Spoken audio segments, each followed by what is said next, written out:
ఏ బాటైనా పర్వాలేదంట, సమయంతో సాగటమే మన సింపుల్ సిద్ధాంతం.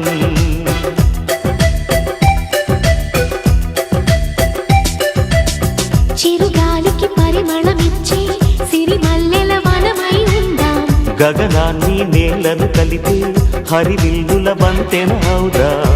ఆనందం అంటే అర్థం మనమందా, ప్రతి పూట పాటై సాగే హుషారు సరిగమలో. ఎన్నో ఎన్నో రాగాలుండే సంగీతం కాదా, చల్లకి నవ్వుల కేరింత.